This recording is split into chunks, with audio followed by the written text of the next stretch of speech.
জয়নগর থানার অন্তর্গত শ্রী শ্রী ধন্বন্তরী কালীমাতার জাত উপলক্ষে চলছে মহাপ্রসাদ বিতরণ।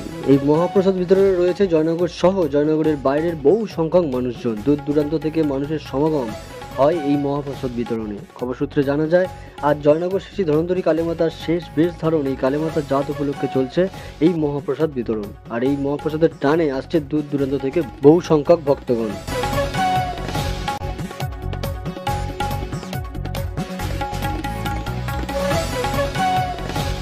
Bureau report, RN TV Bangla.